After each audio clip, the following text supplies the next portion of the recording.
see anything. Damn, we're off course. No, I can't see it. Way off. On June 1st, 1999, as an American Airlines jet prepared to land amid fierce thunderstorms, passengers knew they were flying into trouble. I don't know what made me aware, so doggone aware, that we were going to have a problem. Oh, no! Within minutes, their worst fears would be realized. Other one! Other one! Other one! Other one!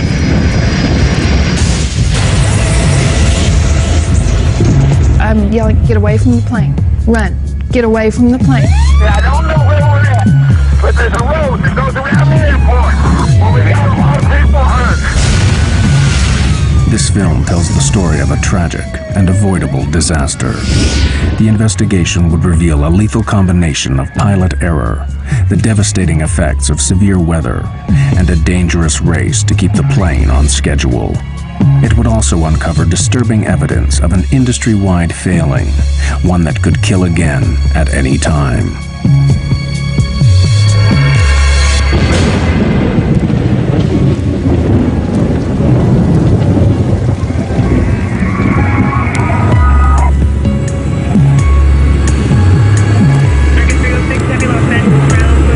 Despite reliable aircraft and extensive training, modern airlines and their crews face unprecedented pressures.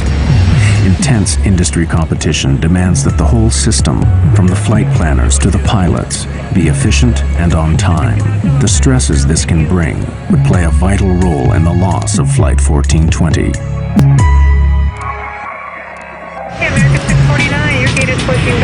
For a large operator like American Airlines, the pressures begin with the complex task of scheduling their vast fleet. Dispatchers direct the planes around the world in a carefully choreographed dance.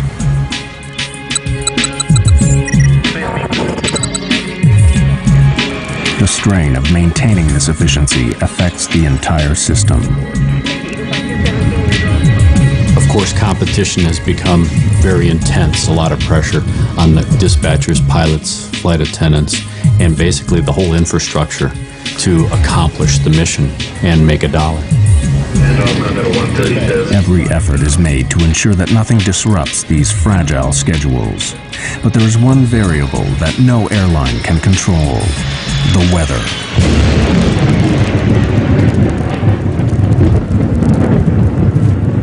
The southern states of America are especially prone to severe weather, where storms not only cause delays, but pose extreme dangers to commercial jets.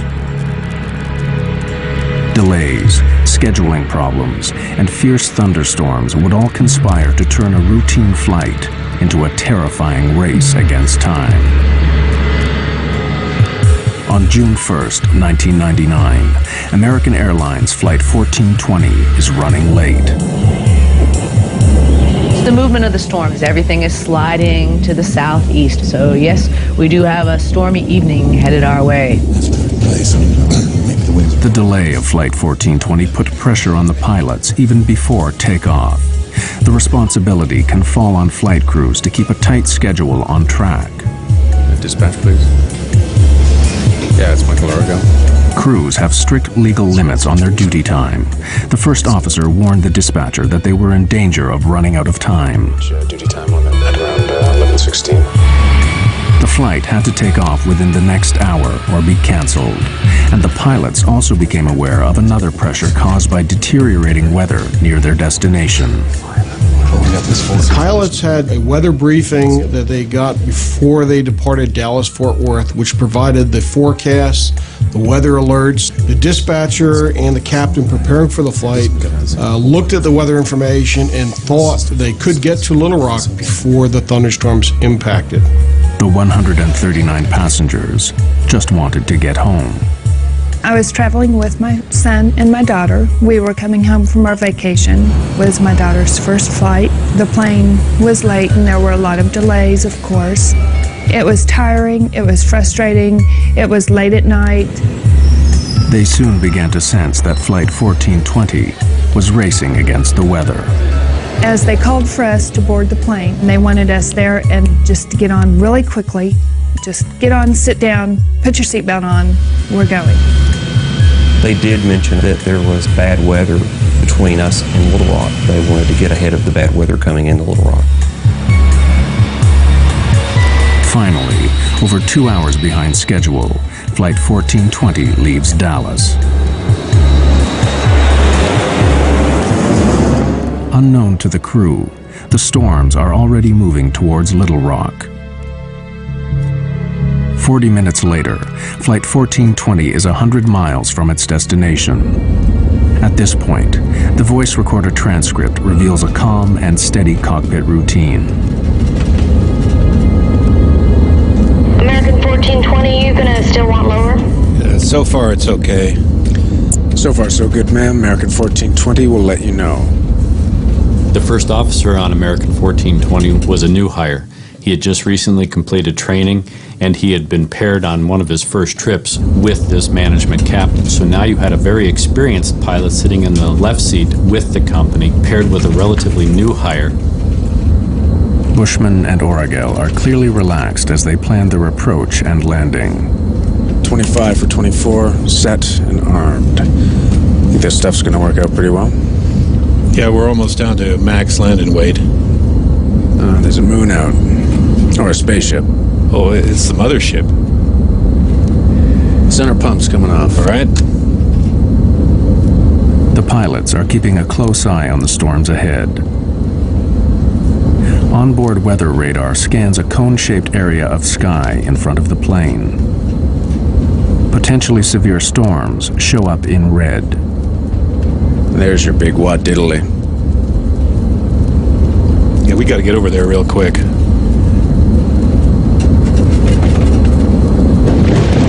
I don't like that. That's lightning. Sure is. The American Airlines dispatcher issued an update on the shape and formation of the thunderstorms. Right now on radar, there's a large slant to Little Rock. Thunderstorms are on the left and right, and Little Rock is in the clear, sort of like a bowling alley approach. Thunderstorms are moving east-northeastward towards Little Rock, and they may be a factor for our arrival. I suggest expediting our arrival. Dispatcher gave this flight crew the weather information. It appeared to him that there was going to be a gap, or what he called the bowling alley, where you had two types of thunderstorms, or two thunderstorms with an alley between it. And that the flight crew, if they had expedited their travel to Little Rock, could probably make it up that alley before the two storms closed together. As Flight 1420 descends, the plan to beat the storms is about to go seriously wrong. The pilots do not realize that the walls of the bowling alley are closing in.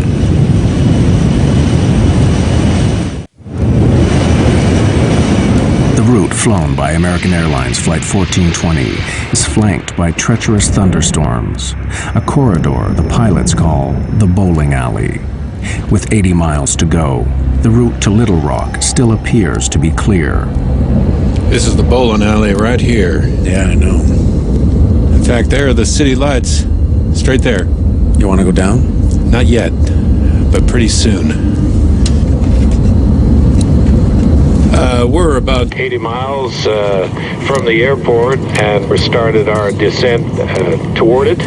Quite a light show on the side of the aircraft, and we're going to be passing that on our way to Little Rock. It's been a pleasure having you aboard our short flight, and I'd like to take this opportunity to thank you for flying American Airlines. The lightning seemed to be on both sides of the plane. It lit up the inside of the plane. Very quick, just kaboom type lightning, which was a little scary. There was quite a light show off to the left. Normally that doesn't get pointed out. If you go past the Grand Canyon, that gets pointed out, but not a lightning show.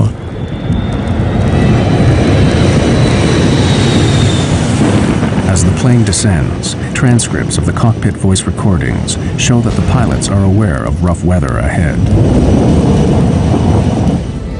Just some lightning straight ahead. I think we're going to be okay, though. Right there. Yep, right down the bowling alley. As my friends would say, California cool. Cool. Peachy. Exactly. 1420 at 11.3 for 10,000. When the pilots contact the air traffic controller at Little Rock, he gives the first of a series of alarming weather alerts. We've got a thunderstorm just northwest of the airport moving through the area now. Wind is 280 at 28, gusts 4-4, and I'll have new weather for you in just a moment, I'm sure. Gale force winds are gusting up to 50 miles per hour, enough to blow tiles off a rooftop. High winds pose a severe hazard for Flight 1420. Crosswinds make it difficult to control the plane on landing. The pilots must quickly determine if they are within safe limits. They calculate the strength of the crosswind from its angle to their final approach. All right, so that's 280 at 44. Gusts at 44. Right, near the limit. Well, it's 40 degrees off. I mean, you're not out of the limit because of the angle, but that's pretty close.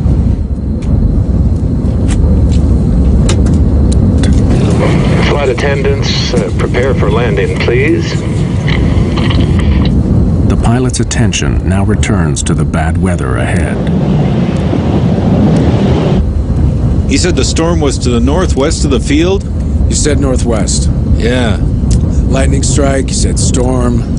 But the task of tracking the storms is made more difficult by the lack of sophisticated radar at Little Rock. American 1420, your equipment's a lot better than what I have. How's that final for 2-2 left looking? What's that? We can see the airport, but we can just barely make it out. We should be able to make 2-2. That storm is moving closer like your radar says. But it's a little farther off than you thought. The controllers are going, well, your radar is better than mine, so forth. The controller in this accident had a monochromatic, or basically almost a black and white set of a radar, and could not determine the intensities of the storm.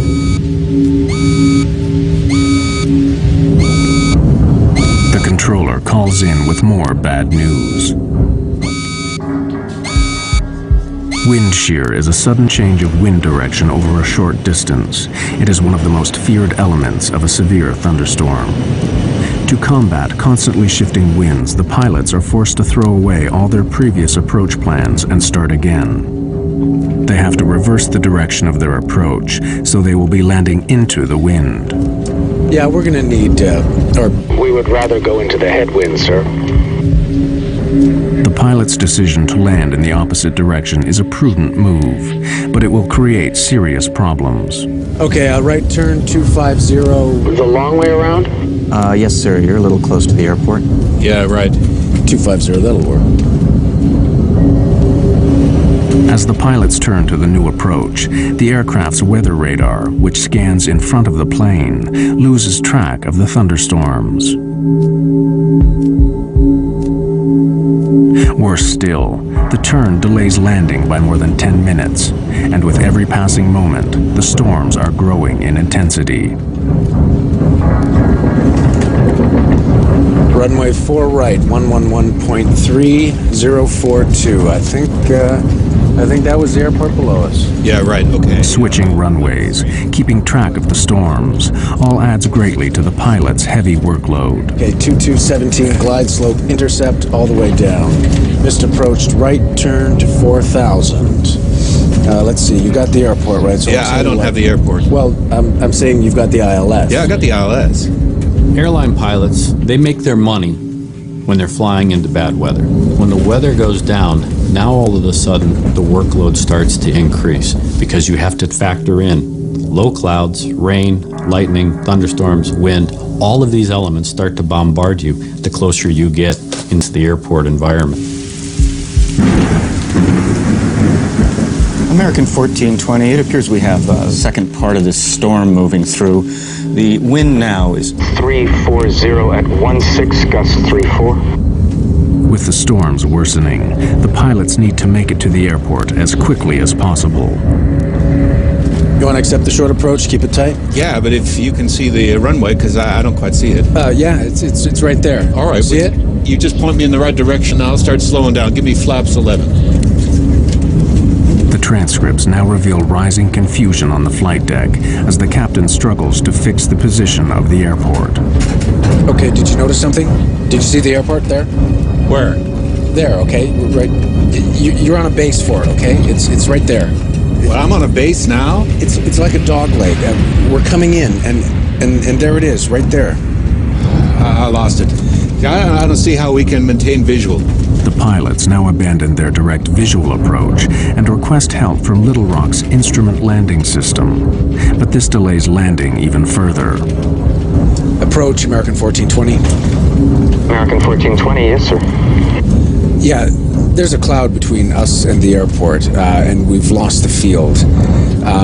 We're on a vector. Well, basically, we're on the last vector you gave us. Which is like a dog leg, it looks like. American 1420, can you fly heading 220? I'll take you out for the ILS. This news footage shows the storm on the night of the crash. On the airfield, heavy rain cuts visibility even further. Captain Bushman is getting frustrated. See, I hate droning around visual at night and weather without having any clue where we are. The thing that was really getting to me was I knew we were getting very low. I knew that the rain was not letting up and that we were being jolted around quite heavily. See how we're going right in the middle of this crap. Right. Approach, American 1420. I know you're doing your best, sir, but we're getting really close to this storm, and we'll keep it really tight if we have to. The plane was rocking and rolling at that point. It was pretty doggone unstable. I don't know what made me aware, so doggone aware, that we were going to have a problem. I don't know what did that. As Flight 1420 lines up for final approach, they head straight into the thunderstorm. The crisis for Flight 1420 is about to get even worse.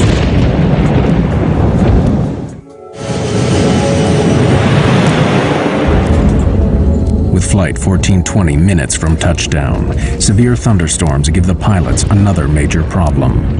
Blinding rain and thick cloud are obscuring the airfield. The visibility on the runway, known as RVR, is only just above the regulation limit of 2,400 feet. We're going right into this. American 1420, right now we have heavy rain on the airport. I don't have new weather for you, but visibility is less than a mile. And the runway 4-right RVR is 3,000. Visibility is down to 3,000 feet. The pilots are unsure if it's safe to land. 3,000? Roger that, 3,000, American 1420. This is 4 right, correct? American 1420, that's correct, sir. And runway 4 right, cleared to land. Can we land? 030 at 45, American 1420. 3,000 RVR, we can't land on that. No, 3,000 if What you do look we at... need? No, it's 2,400 RVR. Okay, right. Yeah, we're fine. All right. 15. Landing gear down. Lights, please.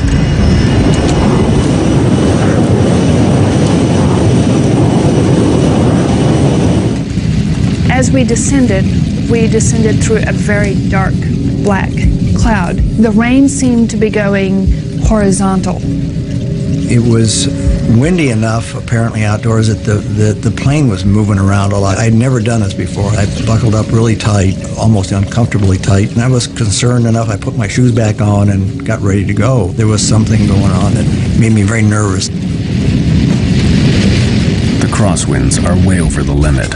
The pilots could divert to another airport, but they don't, and the weather gets worse. Wind shear alert. Center field wind 350 at 32. Gusts 4-5. North boundary wind 310 at 29. Northeast boundary wind 320 at 32. The jolts seemed to be much stronger than I'd ever felt. You could tell that the thunderheads were extremely close to the plane. I said words to the effect that if he tries to land in this weather, we'll crash. Flaps 28. Add 20. Then visibility falls drastically below the limit. American 1420, the runway 4 right RVR is now 1,600. Damn! The pilots are rattled. Under pressure, they begin to make mistakes. Can't see anything. Looking for 460. It's there. Couldn't see anything. The wind was throwing the plane around so violently. I think it was enough of a crosswind that I was afraid we were going to land on the wing. We felt like we were going to tip over. I mean, it just felt that bad. You want 40 flaps? Yeah, I thought I called it. I knew the way he was jockeying the plane and the sounds of the engines that he was trying to get lined up for the runway, and I couldn't see it, and I couldn't see it, but I could tell we were close, and I kept thinking, where's the runway? 1,000 feet. 20. 40-40 land. This is a can of worms. Wind is 330 at 28. I'm going to stay above it a little. There's a runway off to your right. You got it? No. I got the runway in sight. You're right on course. I got it. Stay where I got it. Most of the people at that point in the plane were just holding on really tight, just looking forward. I mean, like rigid. I suspected the worst. I mean, I really did. We might not get down.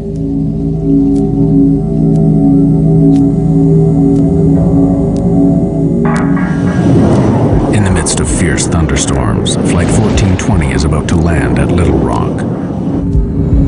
Low visibility and high winds make the final approach treacherous. Wind 330 at 25. 500 feet. Plus 20. Wind 330 at 23. Damn, we're off course. No, I can't see it. Way off. I can't see anything. Got it? Got it! 100 feet. 50 feet. 40. 30. 20. 10.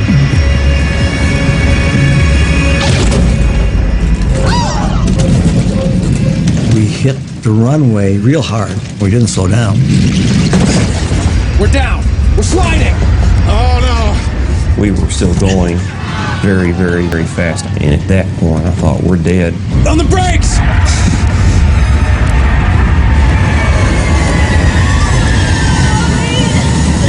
It was just chaos. It was terrifying. Quite literally terrifying. Other one! Other one, other one.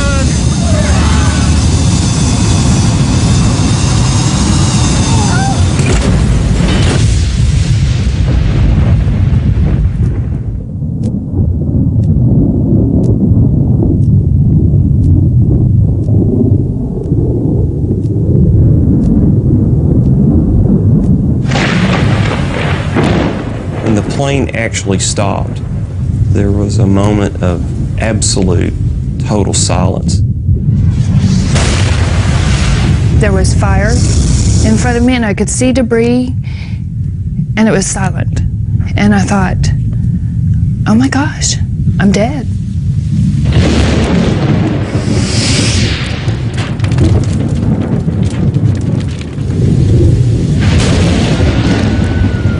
Within those minutes, I heard a small scream, and I heard it get louder and louder and louder, like it was on a megaphone.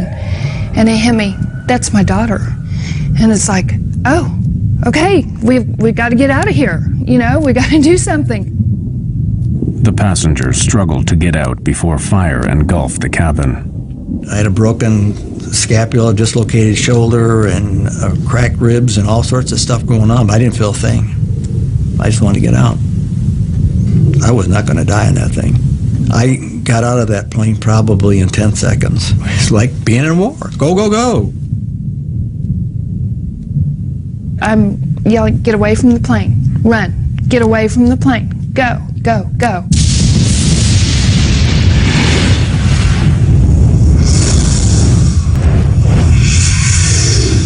Some folks looked like they'd been in an explosion. Their clothes were tattered. I saw a man using his cell phone to call for help. Okay, I don't know where we're at, but there's a road that goes around the airport. Well, we got a lot of people hurt.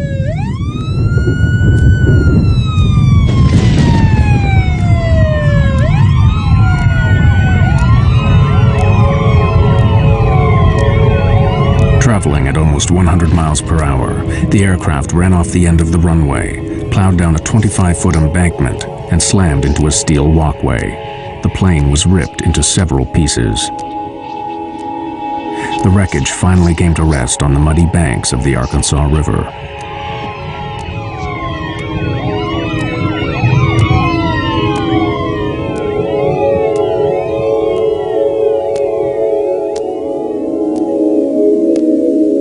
Passengers died in the crash. Captain Bushman was killed instantly when the cockpit was split open by the steel walkway. It was a shame literally a shame that I had not done more to save people. That's the worst nightmare I have.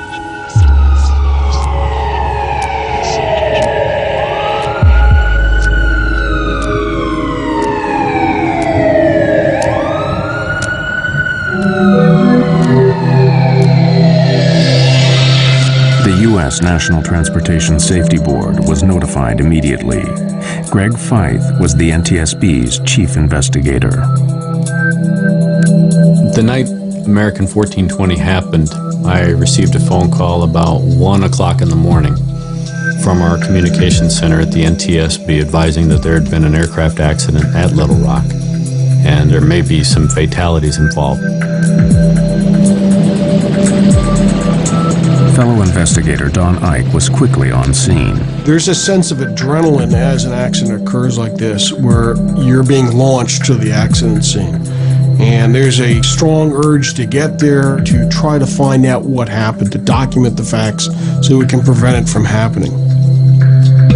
The NTSB set up a command center close to the site. They would spend the next 18 months piecing together the events that led to the crash. We did have a basic idea when we got on scene of what had happened. We just didn't know why. We knew the airplane went off the end of the runway. We knew that the pilots couldn't stop it. We knew that the aircraft was destroyed going through this catwalk. We knew that the subsequent post-crash fire killed people. We just didn't know why at that point. The NTSB worked backwards from the impact, piecing together the sequence of events from final approach all the way back to Dallas-Fort Worth. The first question for investigators was why the pilots had been unable to stop the plane. Analysis of the tire tracks left by the skidding plane showed a complete loss of control after touchdown. When you look at the width of those tire tracks, you then see that the airplane wasn't going straight, but in fact was sliding sideways. Here you have this machine that weighs 130,000, 140,000 pounds. It has 100 or so people on it. It is sliding uncontrolled off this runway. Something had gone terribly wrong on landing, and investigators wanted to know why. They questioned the survivors of Flight 1420, who would provide an extremely important clue.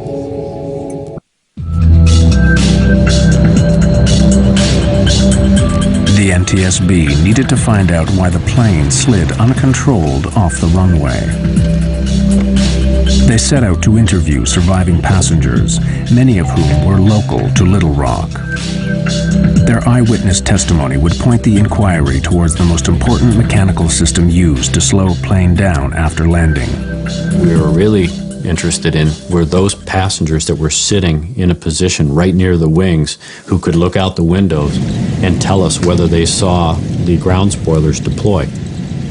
Spoilers are large flaps that flip up on landing, literally spoiling the airflow over the wings. This is necessary to allow braking to take effect. None of the passengers saw the spoilers deploy. The NTSB compared their testimony with data from the airplane's black boxes. The flight data recorder, which monitors the systems on board during flight, confirmed that the spoilers had indeed failed to deploy. The implications were catastrophic. Flight 1420 had no hope of stopping in time. On the brakes! We're sliding! Oh no!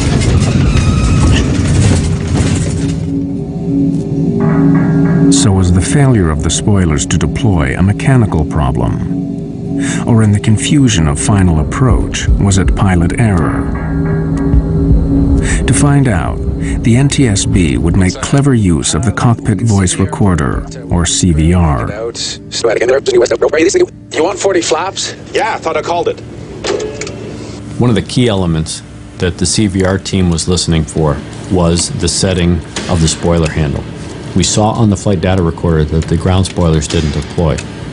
We wanted to know if the handle had been actually armed or not, and we were looking for a specific click sound.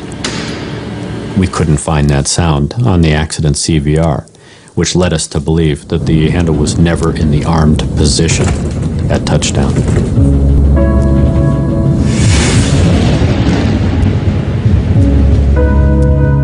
Intensely busy in the cockpit, the pilots simply forgot to arm the spoilers. Had they deployed, the MD-80 aircraft might have overshot the runway, but it would have stopped before hitting the catwalk. The pilots had made serious and ultimately fatal errors, but investigators wanted to know why. They suspected that pressures earlier in the flight led to these mistakes. They turned their attention to the weather.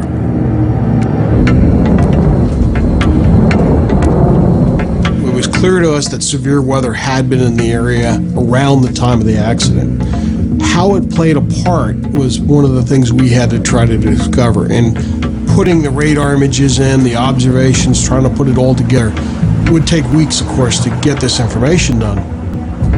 The NTSB wanted to know what role the weather had played in the crash, and had the pilots been fully aware of the dangers. See how we're going right in the middle of this crap. One of the concerns that all pilots have when they're trying to land an aircraft is, of course, making sure that the crosswinds that they may experience don't exceed the capabilities of either themselves or the aircraft. The wind's now 350 at 30, gusts 4-5. Can we land? This particular flight crew had a limitation, not imposed by themselves, but imposed by the company, and that was that they were not allowed to exceed a 10-knot crosswind on a wet runway. Crosswind limits are clearly stated in the operating manual. The crew of 1420 were flying beyond regulation limits. The can of worms. There's a runway off to your right. You got it? No. This NTSB animation clearly shows the effect of the winds, causing the captain to make desperate last maneuvers. Winds definitely impacted the flight. If you look at the animation, you'll see them fighting the winds. Definitely not good. We're down. On the brakes. Other one. But when you start talking about wet runway, thunderstorms, not a good scenario. But were the pilots of 1420 aware of the hazards posed by the severe weather? For the NTSB, the dangers of thunderstorms were all too clear. In 1994, a U.S. Air DC-9 fell victim to wind shear in North Carolina. The plane stalled at 250 feet and fell from the sky. A Delta TriStar crashed after flying into the most severe kind of wind shear that created an intense downdraft of air. So should the crew of 1420 have aborted the approach? There's the runway. There's two runways. Yeah, I know. See, we're losing it. I don't see how we can maintain visual. This NTSB weather animation overlays the path of the aircraft with ground radar images of the storm. Bushman and Orogel landed in lightning, torrential rain and hail, and 50-mile-an-hour winds. Based on the information that we had from ground-based weather radar, the flight crew of 1420 should have been seeing majority of that storm. They would have been seeing the leading edge going green, rapidly changing the yellow to bright red. Can't see anything. Looking for 460. As they progressed towards Little Rock, they started to paint the bad weather not only on their onboard radar, but they could see out the window lightning. And one of the key statements that this captain made, which basically summarized the entire flight, was the captain saying, I hate droning around visual at night in weather without having any clue where we are. I hate droning around at night when I don't know where I am. That was such a key statement. It was at that point, by an experienced 10,000-hour captain, that he should have abandoned the approach going into Little Rock and either gone to his alternate or made his way back to Dallas. But to make a statement like that and then continue an approach to an airport where you have a thunderstorm in progress over the airport is a recipe for disaster. But the pilots were not the only ones to be heavily criticized. As the investigation continued, American Airlines flight policy would come under fire. An industry-wide scandal was about to be exposed.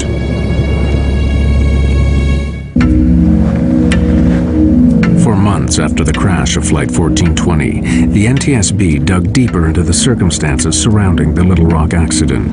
The question was, who would take responsibility? American Airlines was reluctant to admit that their pilots had knowingly flown into a severe thunderstorm. Initially, they tried to pin the blame on the controller at Little Rock. Americans started legal action against the authorities responsible for airport controllers. Americans' lawyers claimed that the crew of Flight 1420 had not been given all the current weather information. American 1420, your equipment's a lot better than what I have. How's that final for 22 left looking? But after interviewing the controller at Little Rock, investigators were unconvinced. It's highly unlikely that the flight crew wasn't sufficiently informed about the nature of the weather and the severity of the weather, not only en route, but of course during the course of the landing at Little Rock. The focus turned back on the pilots. Lawyers representing the passengers were determined to get American to accept liability for the crash. I mean, it is about money in a way, because you want to make them pay. Because I saw the letters that they would write back to my lawyer, minimizing what we had been through, minimizing my daughter's burns, cuts, the psychological effects it had on my son at age 15, and my daughter, and me, and just minimizing everything. So you want to find a way to hurt him. Renee Solomons and many other survivors attended the NTSB public hearings held in Little Rock 8 months after the disaster. With the captain dead, the co-pilot was the first to testify. As we went off the end of the runway, I could see the runway lights coming up, and I knew we were going off the end of the runway. I couldn't see anything in front of us, and all I thought was the gear would collapse, and we would continue to slide. It's got to be okay. And then all of a sudden, I felt the impact. I followed it as close as I could. You bet. I mean, I wanted to know what happened. I went to all of the NTSB hearings. I was outraged. I was mad. For me, they didn't ask him the right questions. You know, I wanted to ask him, what were you thinking? Why did you all play chicken with our lives? The co-pilot's testimony was highly controversial. In his account of the final moments of the flight, he claimed to have told the captain to abort the approach, otherwise known as a go-around. Who can call for abandoning the approach? Either pilot. Did you call for a go-around at any time? Yes, sir, I did.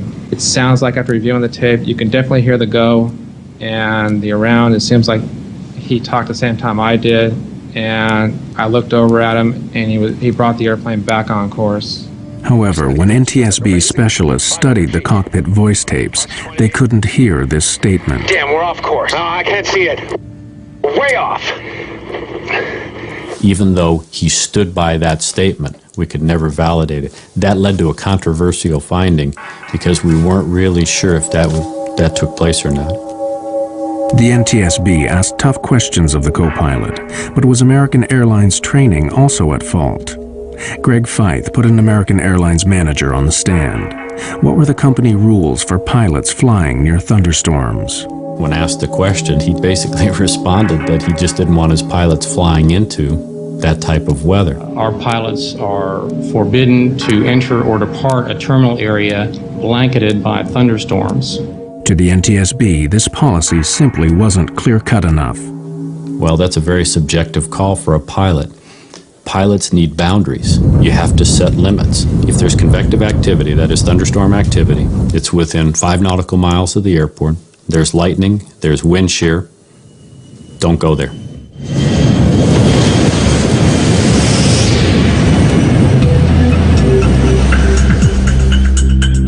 The deeper they looked, the more the NTSB found that flying into thunderstorms was disturbingly widespread. Extraordinary evidence given at the hearings revealed that the problem was industry-wide.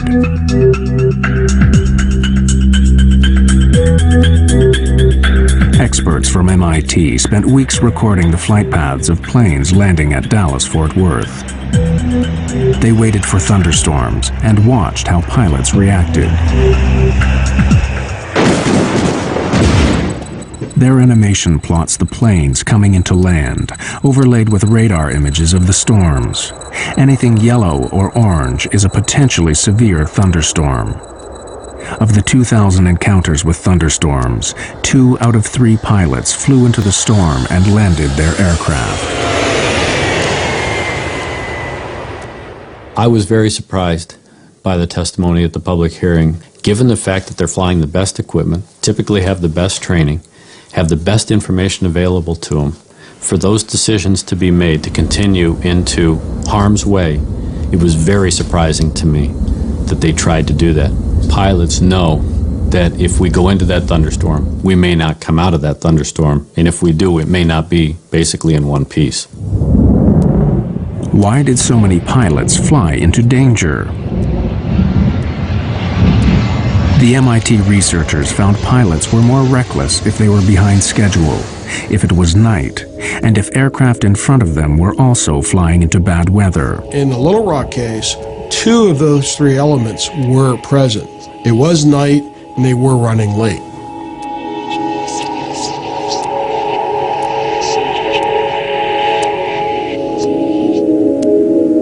The MIT investigation was chilling evidence that the crash at Little Rock was part of a much wider problem. We're not seeing a major improvement, put it bluntly. There's a limited time for training. Weather was a significant part that set up the stage of this accident. We do not condone any operation to be conducted in such weather. It is a known severe weather hazard, and it should have been suspended, no operation. The root causes behind the crash went even deeper. Why were the pilots so determined to land? Greg Feith found the answer back at Dallas before the flight even left the ground. There he found signs of a deadly condition in aviation known as get-there-itis. There may have been a sense of get-there-itis. The flight crew knew that they were pushing their 14-hour duty day. It had been a long duty day. The airport's right there. Let's try it. Let's see if we can accomplish the mission. Pilots are goal-oriented. We're mission-oriented. We will stick our nose in there to try and see if we can accomplish the mission. Sometimes we will accomplish that mission, but sometimes we get too far into it that we can't bail out. We don't have any more options, and bad things happen. The pressures of get-there-itis sparked a fatal series of mistakes and misjudgments. I can't see anything. Looking for 460. At the end of a long day, rushing to beat the storms and get the passengers to their destination, the crew of Flight 1420 made the basic mistake that cost 11 people their lives. They forgot to arm the spoilers. They were so busy trying to get the plane on the ground that they forgot to do what they needed to do. They didn't have time to do it. After the accident, American Airlines revised their checklist procedures. Both pilots must now confirm that the spoilers are armed, ready for landing.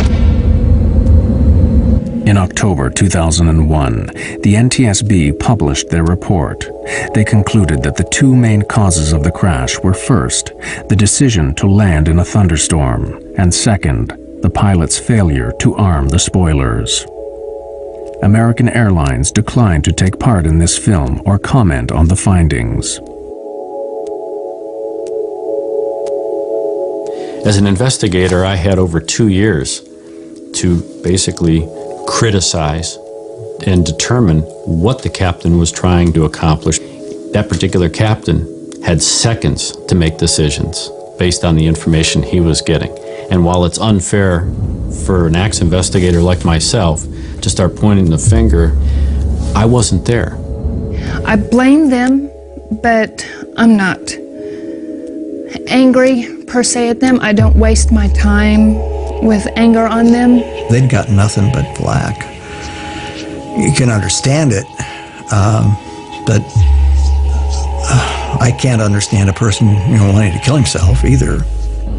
We've been out and visited his grave at the Air Force Academy 3 times, and the guy just got caught up in a bad situation. I mean, been there, done that.